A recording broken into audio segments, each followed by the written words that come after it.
Découvrir la mission, faire connaissance avec les partenaires italiens, les écoles, les autorités locales et les associations, évaluer la faisabilité des projets conçus en Belgique et jeter les ponts vers la collaboration et les échanges futurs, c'était ça, cette expédition en Italie. Jeter les bases de la construction de l'identité du citoyen d'Europe. Il faut découvrir dans le parcours de l'éducation que ça ne signifie pas seulement des lois ensemble, une monnaie ensemble, mais ça signifie aussi la connaissance réciproque et le sentiment de participer à la communauté comme personne qui respire la culture et la civilisation des autres peuples et qui construisent vraiment la communauté.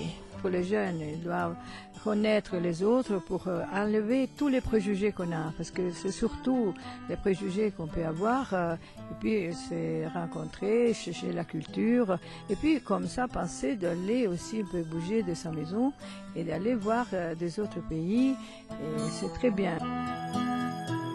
De l'intérêt de la mission, il n'y avait plus à se persuader, restait à se mettre au travail avec comme question principale comment et avec qui.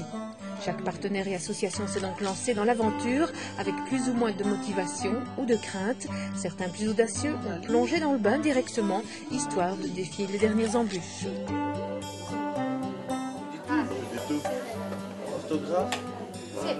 Les échanges scolaires qui seront concrétisés dans le cadre du projet Communis Regio, c'est avec l'unique école de Castiglione del Lago, la Scuola Franco Rassetti, qu'ils auront lieu.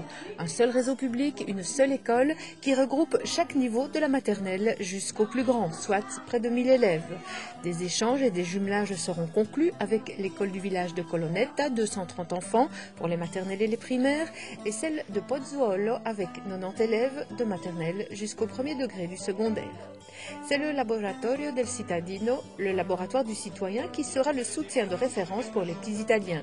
Cette association a d'ailleurs déjà mis sur pied un outil pédagogique grâce aux écritures de Primo Levi.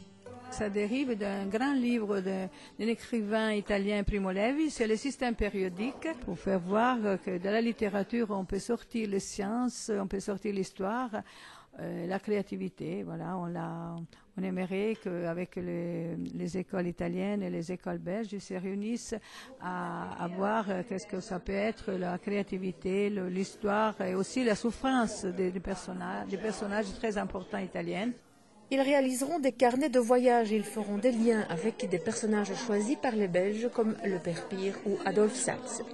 Les Italiens projettent de travailler sur l'art postal, l'eau et les paysages, mais aussi la bande dessinée belge. Quant aux Dinantais, ils voudraient évoquer la cuisine italienne, les traces de l'Italie sur la Belgique ou encore les légendes de la vallée Mosane.